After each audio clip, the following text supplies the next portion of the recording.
Good morning class. हम लोग कहाँ तक पढ़े थे?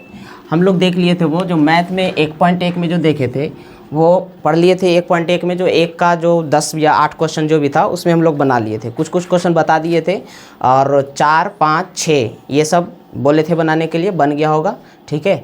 और वो सब हो गया था, बट हम लोग के अभी 2 और 3 क्वेश्चन नंबर 2 और 3 बाकी है स्टूडेंट फ्रेंड्स का, ठीक है। इसका हम लोग बना लेते हैं क्वेश्चन नंबर 2 और क्वेश्चन नंबर 3। क्वेश्चन नंबर 2 और क्वेश्चन नंबर 3 को बनाने से पहले जो है हम लोग देख लेते हैं वो यूक्लिड विभाजन परिमेयिका में क्या था, ठीक है। यूक्लिड विभाजन परिमेयिका में जो था कि जैसे अगर हम कोई 5 लिए संख्या और उसमें अगर हम 2 से डिवाइड करते हैं, ठीक है, कितना से 2 से डिवाइड अगर करते हैं तो 2 बार में लगेगा, 2 दूना 4, 1 बचेगा। इसमें 5 जो रहता है उसको हम बीच वाले को क्या बोलते हैं? भाज्य। क्या चीज़? भाज्य। भाज्य बोलते हैं। और जिससे हम भाग देते हैं उसको क्या बोलते हैं? भाजक। क्या चीज़? भाजक।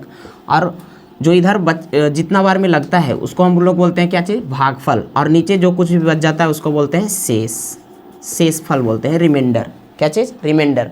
और यहाँ पे जैसे और भी अगर हम देख लें, 2 से डिवाइड अगर करें 7 में तो 3 से डिवाइड 3 से लगेगा 6, यहाँ 1 बचेगा, एक शेषफल बचेगा। शेष के रूप में 1, भागफल के रूप में 3 और भाजक के रूप में 2 और भाज्य के रूप में 7 है, ठीक है। और यहाँ पे हम लोग देखते हैं इसमें से एक निष्कर्ष निकलता है, एक अच्छा फैक्ट है कि जो शेष होता है, शेष को हम लोग R से डिनोट करते हैं और भागफल को हम लोग Q से डिनोट करेंगे, भाज्य को A से और भाजक को B से डिनोट करेंगे, ठीक है। और यूक्लिड विभाजन से होता है फार्मूला क्या चीज़ कि भाज्य बराबर भाजक गुना भागफल और प्लस शेष। अगर इसको हम भाज्य को A से किए तो यहाँ A, भाजक B और भागफल को Q प्लस R, यानी A इज इक्वल टू हो जाएगा BQ प्लस R। अब ये R जो होता है वो हमेशा R का मान यहाँ पे कितना है? 1। और भाज्य शेषफल जो है वो भाजक से हमेशा कितना होता है? कम होता है। हमेशा और हमेशा कम हो सकता है, या तो कभी कभी 0 भी आ सकता है। जैसे 2 से अगर हम डिवाइड करें 4 में, 2 बार में लगेगा 4 ही कटकुट, यानी 0 यहाँ पे। शेष कितना आया? 0।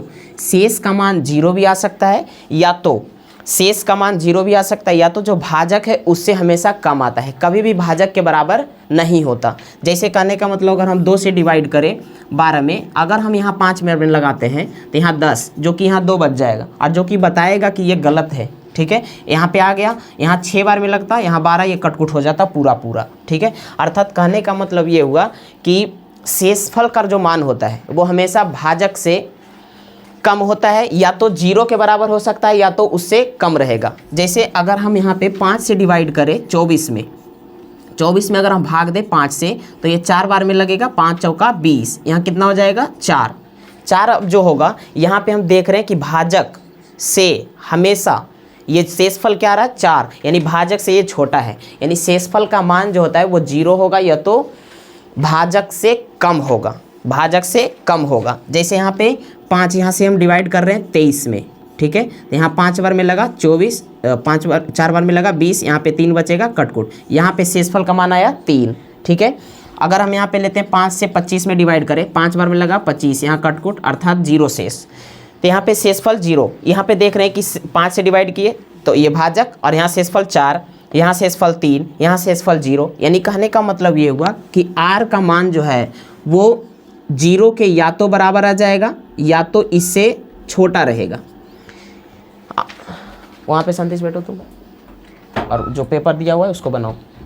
यहाँ पे R का मान जो होता है, शेष जो होता है वो या तो 0 के बराबर हो जाए, या तो 0 से R का मान क्या होता है? हमेशा और हमेशा 0 के बराबर हो सकता है, या तो 0 से बड़ा होगा, 0 के बराबर या तो 0 से बड़ा होगा। लेकिन ये भाजक जो हम लोग बोलते हैं उससे छोटा रहता है, उससे क्या रहेगा? छोटा रहेगा। यहाँ से 1 नंबर ऑब्जेक्टिव में पूछता है मैथ का, ठीक है।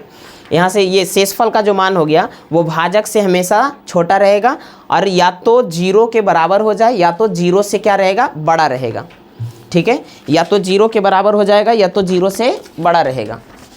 इसको पकड़ो। कभी भी भाजक से बड़ा नहीं होगा, ठीक है। और 0 के बराबर आ जाएगा या तो 0 से बड़ा होगा, ठीक है। यहाँ तक तो हम लोग समझ लिए थे। उसके बाद हम लोग आगे बढ़ते हैं, ठीक है। यहाँ पे तो क्वेश्चन नंबर इसमें क्या बोल रहा है, 2 नंबर। कितना, 2 नंबर। सवाल दूसरा नंबर में क्या कहता है, क्वेश्चन नंबर दूसरा बोल रहा है कि किसी भी धनात्मक सम पूर्णांक जो होता है वो 2q और विषम धनात्मक पूर्णांक जो होता है 2q + 1 के रूप में होता है। ये साबित करना है हम लोग को। कह रहा है कि दिखाएं कि धनात्मक विषम पूर्णांक 2q तथा धनात्मक सम पूर्णांक 2q और धनात्मक विषम पूर्णांक जो होता है 2q + 1 के रूप में होता है। ये साबित करना है। इसके लिए हम लोग क्या करेंगे, 2 नंबर सवाल है ये। इसके लिए हम लोग क्या करेंगे, सबसे पहले मानेंगे, माना कि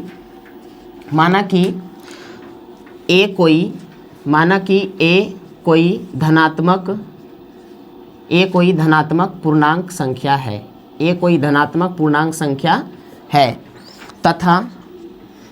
तथा भाजक संख्या है, तथा भाजक b = 2। यहाँ पे 2 क्यों माने, क्योंकि क्वेश्चन में हमें बोला गया था कि 2q या तो 2q + 1 के रूप का होता है। तो यहाँ पे फार्मूला क्या होता है, विभाजन प्रमेयिका में a = vq + r। a कोई संख्या हमने मान लिया और b के जगह ये भाजक को डिनोट करेगा। किसको, भाजक को भाजक को डिनोट करेगा। तो यहाँ पे 2q, a = 2q, यहाँ पे a बताएगा किसको, ये जो 2 लिखा हुआ है ये भाजक को बता देगा और q भागफल को बताएगा। इसलिए हम लोगों ने यहाँ पे माना भाजक के रूप में b। अच्छा, यहाँ पे जैसे अगर बोल दिया जाए कि 4q + 3, तो यहाँ पे भाजक के रूप में 4 हो जाएगा। अगर बोलेगा 4q तो यहाँ भाजक के रूप में 4। यहाँ 5q + अगर 2 बोला तो यहाँ भाजक के रूप में 5। ठीक है, और इसी पर, लेकिन यहाँ पे बोला है 2, तो इसलिए हम लोग मान लिए भाजक की जगह कितना, 2। अब उसके बाद आगे बढ़ते हैं हम लोग। यहाँ पे हो जाएगा कौन सी, माना कि a कोई धनात्मक पूर्णांक संख्या है तथा भाजक 2 है, अतः शेष का मान अभी बताए कि शेष जो होता है वो भाजक से हमेशा क्या होगा, छोटा होगा, और 0 के बराबर भी हो सकता है और भाजक से छोटा होता है। ठीक है, तो शेष का मान यहाँ पे क्या हो जाएगा, भाजक के रूप में 2 है, तो भाजक का शेष का मान यहाँ पे क्या होगा, 2 से कम होगा। शेष का मान जो होता है 2 से कम होगा। अर्थात हम क्या कह सकते हैं, कि r = 0, 1, 0 या 1 हो सकता है। यहाँ तक हो गया। अब उसके बाद हम लोग चलेंगे यूक्लिड विभाजन प्रमेयिका से। यूक्लिड विभाजन प्रमेयिका से a बराबर क्या होता है, bq + r। यहाँ पे अब लिखेंगे, बारी बारी से रखना पड़ेगा r का मान। अब लिखेंगे क्या चीज़, r = 0 रखने पर a बराबर क्या होता है, चूँकि a = bq + में r। यहाँ पे a तो हो ही गया, और b के जगह यहाँ पे कितना है, भाजक के रूप में 2, भाजक के रूप में कितना है, 2, और q के जगह तो q है ही, और यहाँ r के जगह 0। इसको जब सॉल्व करेंगे तो a = क्या हो जाएगा, 2q। समीकरण कितना, 1। उसके बाद हम लोग चलते हैं पुनः r बराबर अब कितना रखना पड़ेगा, 1। r = 1 रखने पर, r = 1 जब रखेंगे तो यहाँ फार्मूला फिर लिखेंगे तो ना, a = vq + r। अब यहाँ पे हो जाएगा a = कितना, भाजक के रूप में कितना है, 2। भाजक उसको बोलते हैं जिससे भाग दिया जाता है। यहाँ तो भाग दे रहे हैं 2 से, तो यहाँ 2 हो जाएगा q, और यहाँ पे r बराबर कितना यहाँ पे रखना होगा, 1। अब यहाँ समीकरण इसको हम 2 मानते हैं। जब यहाँ पे q जो है, लास्ट में क्वेश्चन के अंत में क्या लिखा है कि q एक पूर्णांक है। q एक क्या है, पूर्णांक क्या कहते हैं, पूर्णांक उसे कहते हैं जो कि या कोई भी अगर पूर्ण संख्या ले, उसके शुरुआत में अगर हम माइनस को शामिल करते हैं तो वो बन जाता है पूर्णांक संख्या। ठीक है, तो q के जगह हमें कोई भी पूर्णांक संख्या रख करके चेक करना पड़ेगा कि कौन से समीकरण से यह पता चल रहा है कि सम होगा या विषम होगा। ठीक है, तो यहाँ पे हम लोग q के जगह बारी बारी से रखेंगे। q = 1 रखेंगे, 2 रखेंगे, 3 रखेंगे, 4 रखेंगे, 5 रखेंगे, 6 रखेंगे, कुछ भी जो मन रख रहे वो रख सकते हैं हम लोग। ठीक है, तो q के जगह अगर हम 1 रखते हैं तो 2 गुना 1 करेंगे तो 2 ही आएगा। अगर हम q के जगह 2 रखना चाहे तो 2 दूना 4 आएगा। अगर q के जगह अगर हम 3 रखना चाहें तो 6 आएगा। तो ये जो देख रहे हैं हम 2, 4, 6, ये सारा का सारा कौन संख्या है, सम संख्या है, इवन नंबर। क्या चीज़ है, सम संख्या, इवन नंबर। इवन नंबर किसको बोलते हैं? जो 2 से पूर्णतः कट जाता है उसको क्या बोलते हैं? इवन नंबर, मतलब सम संख्या। तो यहाँ समीकरण 1 से पता चल रहा है क्या चीज़ कि ये 2q जो है ये कोई संख्या माने थे, और ये जो 2q है वो हमेशा और हमेशा कौन सी संख्या आ रही है? सम संख्या आ रही है, सम संख्या। अब उसी प्रकार हम लोग देखेंगे कि 2q + 1 कौन संख्या है, ठीक है। तो q के जगह हमको रखना पड़ेगा मान, 1 रखेंगे, 2 रखेंगे, 3 रखेंगे। यहाँ 1 रखते हैं तो 2 × 1 और 1 कितना हो जाएगा? 3।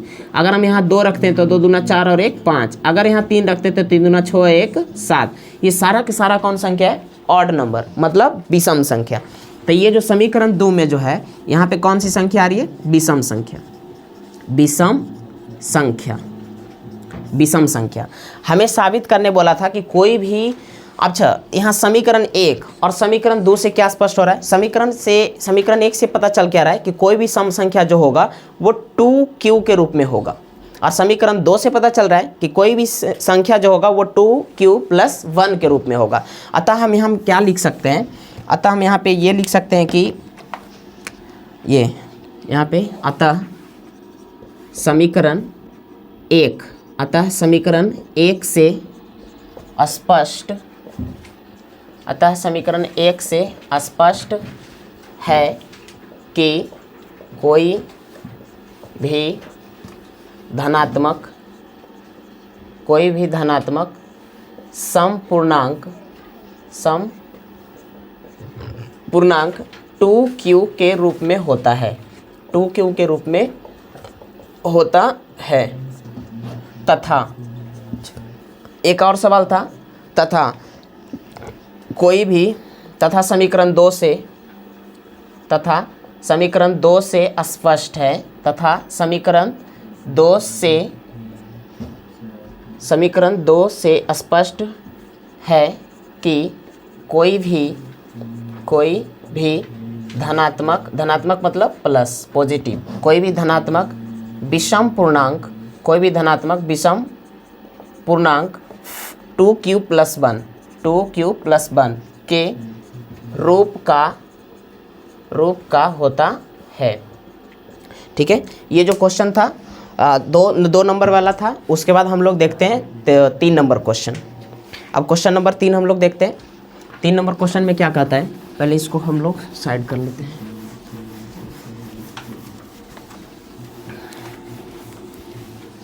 सवाल नंबर 3 क्या कह रहा है? सवाल 3 नंबर ये कह रहा है, दिखाएं कि सवाल नंबर कितना कर रहा है? 3 कह रहा है कि दिखाएं कि कोई भी धनात्मक विषम पूर्णांक 4q + 1 तथा 4q + 3 के रूप में होता है। इसको हमको साबित करना है, जहाँ q एक क्या है? पूर्णांक संख्या है, जहाँ q क्या है? पूर्णांक संख्या है।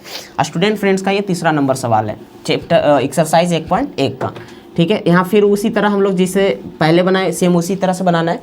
यहाँ पे क्या लिखेंगे? सबसे पहले एक कोई संख्या मान लेते हैं। लिखेंगे क्या चीज़? माना कि क्या लिखेंगे? माना कि ए कोई धनात्मक पूर्णांक संख्या है, ए कोई धनात्मक पूर्णांक संख्या है, तथा भाजक b = यहाँ पे क्या बोला है साबित करने? 4q + 1 तथा 4q + 3 के रूप में साबित करने बोला है। यहाँ पे जो रूप होता है एक a = bq + r, यहाँ शेष के रूप में 1 बोला है और भाजक के रूप में 4 बोला है। अर्थात यहाँ पे b बराबर जो माने हैं भाजक, उसका मानना पड़ेगा कितना? 4। यहाँ 4 मानेंगे। और जब अभी बताए, जब शुरू में बताए थे क्या चीज़ कि शेष जो होता है वो जब भी भाजक से रहेगा तो क्या होगा? छोटा होता है, ठीक है। अर्थात यहाँ पे हम लोग मान सकते हैं भाजक 4 हो गया, 4 है, ठीक है। तो यहाँ पे लिखें क्या चीज़? अतः शेष का मान, अतः शेषफल का जो मान होगा, शेषफल जो होगा, अतः शेषफल 4 से कम होगा, ठीक है। अर्थात शेषफल, अर्थात r बराबर हो जाएगा 0 1 2 3 4 से कम ही रखना है, यानी 3 तक। 3 हो सकता है। अब बारी बारी से हम लोग रखेंगे। अब क्या होता है? यूक्लिड विभाजन प्रमेयिका से देखते हैं। अब यूक्लिड विभाजन प्रमेयिका से, यूक्लिड विभाजन प्रमेयिका से a is equal to b q plus में आर। अब बारी बारी से हम लोग मान रखते हैं। ए बराबर आर बराबर सबसे पहले कितना रखना होगा, 0। यहाँ पे लिखेंगे आर बराबर 0 रखने पर, 0 रखने पर ए बराबर क्या है, ए बराबर है बी क्यू प्लस आर, ए बराबर बी क्यू प्लस आर। ठीक है, यहाँ ए हो गया, बी के जगह कितना है 4, 4 रख दिए, 4 क्यू प्लस आर, शेष कितना है 0। यहाँ पे हो जाएगा ए इज इक्वल टू 4 क्यू, समीकरण इक्वेशन फर्स्ट, समीकरण 1। उसके बाद हम लोग देखते हैं अगला, आर बराबर कितना रखना पड़ेगा 1, आर बराबर 1 रखने पर फॉर्मूला क्या होता है, चूँकि a is equal to b q plus r. अब यहाँ पे ए हो जाएगा, बी के जगह मान कितना है 4, 4 हो गया, क्यू के जगह क्यू हो गया, और आर के जगह 1। यहाँ समीकरण कितना हो गया 2। अब हम लोग देखते हैं आर बराबर 2 रख कर देखते हैं, आर बराबर 2 रखने पर चूँकि ए इज इक्वल टू क्या होगा बी क्यू प्लस आर, यहाँ पे हो जाएगा ए बी बराबर कितना है 4, क्यू प्लस आर, आर के जगह 2। यहाँ पे भी समीकरण कितना 3 मानते हैं इस बार। अगली बार कितना रखना होगा, आर के जगह आर बराबर 3 रखने पर, आर बराबर 3 रखने पर, आर बराबर 3 रखते हैं तो यहाँ पे होता क्या है, ए बराबर बी क्यू प्लस में आर, यहाँ हो जाएगा ए बी के जगह 4 क्यू, और यहाँ आर बराबर कितना हो गया 3, समीकरण 1 2 3 4 हो जाएगा। अब यहाँ से देखते हैं कि कौन किससे किस संख्या मिला है, कौन सी संख्या क्या मिला है। ठीक है, यहाँ पे देखते हैं, यहाँ पे पहला देखते हैं कि क्यू के जगह हम कोई अंक रखते हैं। यहाँ पे कितना है 1 बाई 1 रखते जाते हैं, 1 2 3 4 5, यहाँ 1 रखेंगे तो 4 गुना 1 मतलब कितना आएगा 4, और 4 होती है सम संख्या। ठीक है, अगर 2 रखेंगे तो 4 दूना 8, 8 भी कौन संख्या, सम संख्या। यहाँ 3 रखेंगे 4 तिया 12, ये भी कौन संख्या, सम संख्या। यानी कहने का मतलब समीकरण 1 जो है वो हमें सम संख्या का रूप बता दे रहा है, सम संख्या। ठीक है, अच्छा उसके बाद अगर हम दूसरा देखें समीकरण 2, 4 क्यू प्लस 1 बोल रहा है, 4 क्यू प्लस 1, ए बराबर अगर हम क्यू बराबर 1 रखते हैं तो 4 गुना 1 4 ही आएगा, और 1 जोड़ेंगे तो उसमें 5, मतलब ये विषम संख्या है।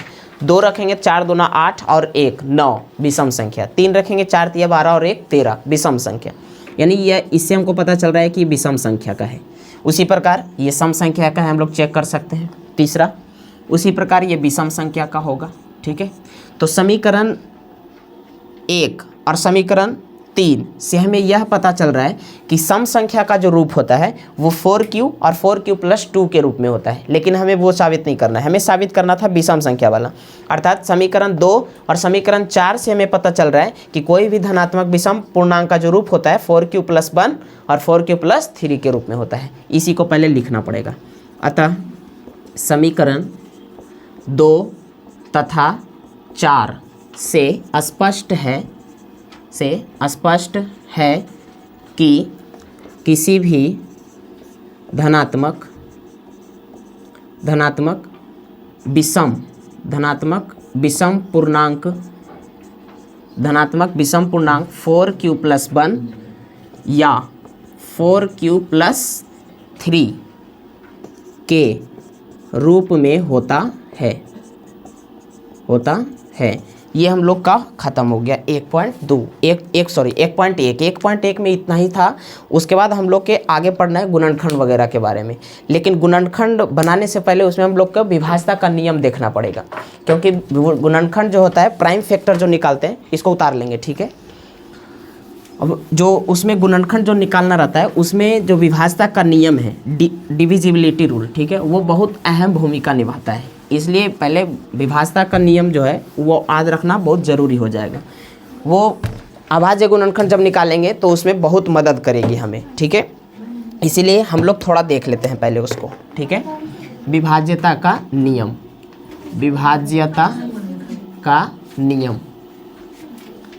का नियम क्या बोलता है। ठीक है, विभाज्यता का नियम 40 गो बनाना है बस। विभाज्यता का नियम कहने का मतलब ये हुआ कि जैसे अगर कोई व्यक्ति पूछता है कि यहाँ पे कोई संख्या लिखें, ठीक है, और वो बोलता है कि 2746 ये संख्या कोई लिखे, इसमें हमें बिना भाग दिए हुए बताना है कि ये 2 से कटेगा, 3 से कटेगा, 4 से कटेगा या 5 से कटेगा कि 6 से, 7 से, 8 से, मतलब किससे कटेगा, जो हमें इसको बताना है। ठीक है, तो इसी को बताने के लिए हमें जो नियम अपनाना पड़ता है उसी को बोलते हैं क्या चीज़, विभाज्यता का नियम। ठीक है, तो विभाज्यता का नियम हमें ये बताता है कि वो बिना भाग दिए हुए पता चल जाता है कि कौन सी संख्या किससे कटेगी। ठीक है ना, तो इसको हम लोग देखते हैं बारी बारी से एक एक कर करके। ठीक है, तो पहला आता है 2 से विभाज्यता का नियम। पहला आता है 2 से विभाज्यता का नियम। 2 से विभाज्यता का नियम। 2 से विभाज्यता का नियम। अब कहना है कि 1 से क्यों नहीं, 1 से हर एक संख्या कटती है। ठीक है, इसलिए हम लोग 1 वाला नहीं पढ़ते, 2 से स्टार्ट करते हैं। ठीक है, तो 2 से विभाज्यता का नियम क्या होता है कि यदि किसी संख्या का इकाई अंक 2, 4, 6, 8 हो तो वह संख्या 2 से पूर्णतः कट जाती है। ठीक है, हम फिर से बोल देते हैं, इसको उतार लेना है। यदि किसी संख्या का इकाई अंक 2, 4, 6, 8 हो तो वो पूरी संख्या 2 से क्या होगी, कट जाएगी। जैसे एग्जाम्पल के रूप में हम लोग देखते क्या है, जैसे एक संख्या लेते हैं 2, 4, 6, लास्ट में क्या बोला, इसमें क्या रहेगा, 0 इकाई अंक। इकाई अंक कितना होना चाहिए, 0, 2, 4, 6, 8 होनी चाहिए। तब ये पूरी संख्या जो है 2 से क्या होती है, पूर्णतः विभाजित हो जाती है। तो हम लोग देखते हैं क्या कि 246 जो लिखे हैं इसमें अंतिम वाला अंक जो है, इकाई अंक जो है वो कितना है, 6 है, मतलब ये 2 से पूर्णतः विभाजित होगी। अगर हम लिखते हैं 8, ये लास्ट में देखते क्या है कि 7 है, 7 इसमें से है नहीं है, मतलब ये पूरी संख्या जो है 2 से पूर्णतः विभाजित नहीं होगी। ठीक है, लास्ट में अगर केवल कितना रहना चाहिए, 2, 4, 0, 2, 4, 6, 8 ये रहना चाहिए, तो ये पूरी संख्या 2 से क्या होगी, कट जाएगी। ठीक है, और 2 से एग्जाम्पल बहुत सारा होगा, बट हम 2 को लिए हैं और भी अपना जो है आंसर नीचे कमेंट बॉक्स में लिखेंगे। ठीक है, 2 से। अब हम लोग देखते हैं 3 से क्या है। दूसरा नंबर में 3 से विभाज्यता का नियम क्या है, 3 से विभाज्यता का नियम। 3 से विभाज्यता का नियम। 3 से विभाज्यता का नियम क्या है कि यदि कोई संख्या दे दी जाए, उस संख्या में जितना भी अंक है उसके अंकों का योग यदि 3 से विभाजित होता हो तो पूरी संख्या 3 से कट जाएगी। जैसे अगर कोई संख्या हमें दे दिया जाए, एग्जाम्पल में लेते हैं, क्या बोले, अंकों का योग 3 से कटना चाहिए। अंकों का योग 3 से विभाज्य होनी चाहिए, 3 से विभाज्य होनी चाहिए। फिर से बोल देते हैं कि यदि दी गई संख्या के अंकों का योग 3 से विभाजित होती हो तो पूरी संख्या 3 से विभाजित हो जाएगी। एग्जाम्पल में देखते हैं, जैसे यहाँ पे 3, 1, 2, 4, अगला 2, 3, 7, ये 256, इतना सारा अंक, 3, 2, 3, 1। देखते हैं कि कौन संख्या 3 से विभाजित होगी, उस पर गोला लगा देंगे। इसमें देखते हैं क्या है कि अंकों का योग बोला है, यहाँ पे कितना है, 3, 1, 2, 4, 3 और 1 4, 4 और 2 6, 6 और 4 10 ये जो अंकों का योग आ रहा है ये 3 से पूर्ण रूप से डिवाइड है नहीं है। ठीक है, तो यानी कहने का मतलब ये जब ये डिवाइड नहीं है तो ये पूरी संख्या 3 से नहीं कटेगी। अगला देखते हैं, 3 और 2 5, 5 और 4 9, 9 और 6 15। ठीक है, 9 और 6 कितना, 15, यानी इसके संख्या का योग कितना आ रहा है, 15 आ रहा है। 6, 4, 10, 3 13 और 2 15, तो 15 जो है 3 से पूर्णतः विभाजित होती है, अर्थात ये पूरी संख्या 3 से कटेगी। इसको देखते हैं, 6, 5, 11 और 2 13 इसका आ रहा है, ये 3 से पूरा नहीं कटेगा, तो ये 3 से पूरी ये भी नहीं। इसको देखते हैं, 6, 4, 10, 10 और 9 19, ये भी 3 से नहीं कटेगा, ये भी नहीं। ये 3, 2, 5, 5, 3, 8 और 1 9, ये कट जाएगा। ठीक है, तो ये 3 सा नियम हुआ। 2 से क्या था कि यदि कोई संख्या का इकाई अंक 0, 2, 4, 6, 8 हो तो पूरी संख्या 2 से कट जाता है। 3 से क्या है कि यदि किसी संख्या के अंकों का योग 3 से विभाज्य हो तो पूरी संख्या 3 से कट जाती है। अब हम लोग देखते हैं 4 से क्या है। 4 से विभाज्यता का नियम क्या है, तीसरा नंबर 4 से विभाज्यता का नियम, 4 से विभाज्यता का नियम। 4 से विभाज्यता का नियम क्या कहता है? यदि दी गई संख्या का अंतिम 2 अंक इकाई और दहाई, क्या बोले? यदि दी गई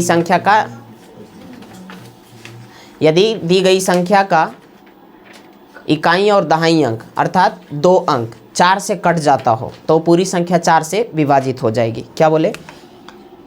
यदि अंतिम 2 अंक अंतिम 2 अंक 4 से विभाज्य होनी चाहिए, 4 से विभाज्य होनी चाहिए। जैसे एग्जाम्पल लेते हैं हम लोग, एग्जाम्पल इतना सारा लिए,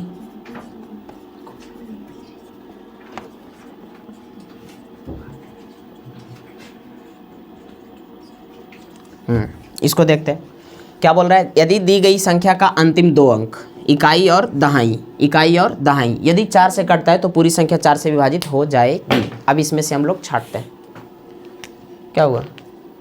हाँ, तो थोड़ा दूरी बैठ जाओ। यहाँ देखो 4 से डिवाइड करते हैं, यहाँ पे देखो ये 40 हो गया। 40 लास्ट वाला देखते हैं कि ये 4 से कटता है कि नहीं कटता। हाँ, तो क्या जवाब मिलेगा कि ये 10 बार में कट रहा, मतलब ये पूरी संख्या जो है 4 से कट जाएगी। इसमें देखते हैं कि अंतिम 2 अंक 46 है, अंतिम 2 अंक मिलके कितना 46 बन रहा है, जो कि 4 से पूर्णतः विभाजित नहीं होती है, अर्थात ये 4 से पूरा नहीं कटेगा। फिर देखते हैं इसको, ये भी वैसा ही है, ये भी नहीं कटेगा। लास्ट में 74 है, ये भी नहीं कटेगा। ठीक है, ये 72, ये कट रहा है 18 से, 18 चौका 72। ठीक है, मतलब ये पूरी संख्या 4 से कटेगी। अंतिम में इसको क्या देख रहे हैं 10, ये 4 से नहीं कट रहा, अर्थात ये भी संख्या पूरा 4 से नहीं कटेगा। और ये 12, ये कट जाएगा। 4 से कटने का नियम क्या है कि अंतिम 2 अंक यदि 4 से कट जाता हो तो वो पूरी संख्या 4 से कट जाएगी। 2 का क्या था कि यदि इकाई अंक कितना हो 0, 2, 4, 6, 8 हो तो 2 से कटेगा। 3 से क्या था अंकों का योग यदि 3 से कटता हो तो पूरी संख्या 3 से कट जाएगा। 4 से क्या है अंतिम 2 अंक यदि 4 से कटता हो तो वो पूरी संख्या 4 से विभाजित हो जाएगी। ठीक है, कितना देर का बना है इसमें 33 मिनट का।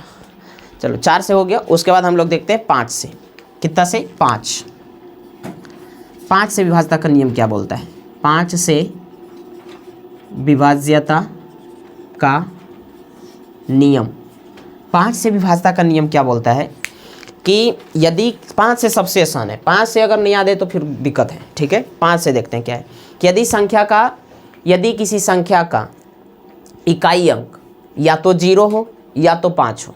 ठीक है, क्या बोले? यदि दी गई संख्या का इकाई अंक 0 हो या 5 हो तो पूरी संख्या जो है 5 से पूर्णतः विभाजित हो जाती है। ठीक है, एग्जाम्पल देखते हैं। इसमें क्या बोले कि इकाई अंक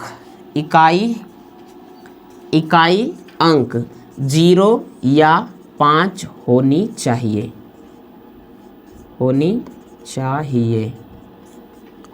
तो ये पूरी संख्या जो है 5 से विभाजित हो जाती है। ठीक है, इसमें हम लोग देखते हैं एग्जाम्पल में क्या बोलेगा। एग्जाम्पल में देखते हैं कौन संख्या जो है, जैसे यहाँ पे लिखे 4, 7, 5, 2, यहाँ पे लिखते हैं 8, 8, 7, 2, 2, 8, 6, 7, 5, 9, 5, 6, 4, 0, 2, 5, 3, 8। देखते हैं इसमें क्या बोल रहा है कि यदि दी गई संख्या का अंतिम अंक इकाई अंक कितना होना चाहिए 0 या तो 5। यहाँ पे 2 है, नहीं कटेगा। यहाँ पे देख रहे हैं 2, नहीं कटेगा। यहाँ पे देख रहे हैं 5, ये कट जाएगी। इकाई अंक कितना है 5, कट जाएगा।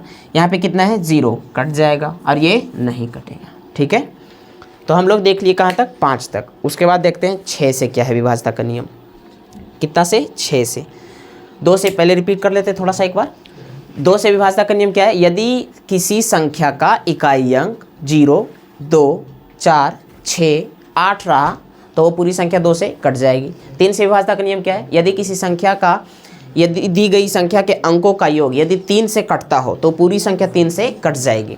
4 से क्या है? यदि दी गई संख्या का इकाई दहाई अंक दोनों साथ में 2 अंक अंतिम से 2 अंक 4 से कटता हो तो पूरी संख्या 4 से कट जाएगी। 5 से क्या है? यदि किसी संख्या का इकाई अंक यदि 0 या तो 5 हो तो पूरी संख्या 5 से कट जाएगी। 6 से नियम क्या है? 6 से हम लोग देखते हैं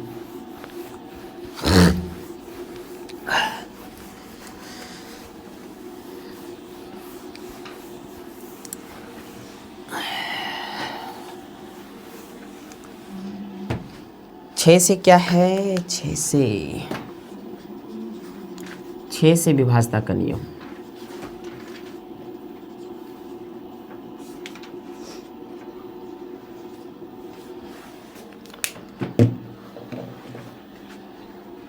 छः से विभाज्यता का नियम क्या कहता है, यदि कोई संख्या है और वह संख्या 2 से कटता हो और 3 से कटता हो तो पूरी संख्या 6 से कट जाएगी। ठीक है, यदि दी गई संख्या 2 से और 3 से कटता हो तो पूरी संख्या 6 से विभाजित हो जाएगी। क्या बोले, 2 तथा 3 दोनों से रहना चाहिए, 2 तथा 3 दोनों से विभाजित होनी चाहिए, दोनों से विभाजित होनी चाहिए, 2 तथा 3 दोनों से विभाजित होनी चाहिए। एग्जाम्पल में देखते हैं, यहाँ पे कुछ संख्या लेते हैं हम लोग, 2 7 8 2 3 3 8 4 5 3 8 8 7 6 3 4 6 5 0। देखते हैं, कहता है कि 2 तथा 3 से कटनी चाहिए, तो सबसे पहले 2 से चेक करते हैं, 2 से ये कट रहा, 2 से क्या नियम था कि अंतिम से 0 2 4 6 8 रहना चाहिए। ठीक है, तो ये तो पहले 2 से कट ही नहीं रहा, कटेगा ही नहीं।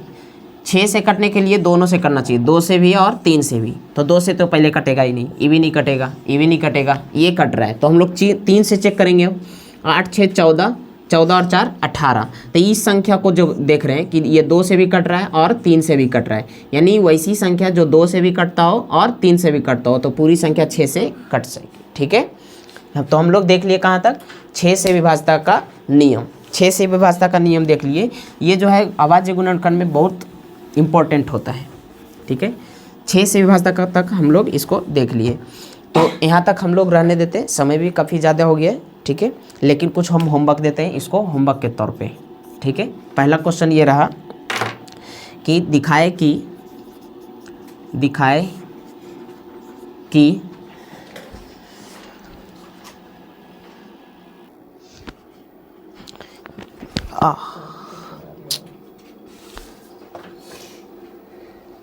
ये 3 क्वेश्चन रहा, 1 2 और 3, ये होमवर्क के तौर पे रहा।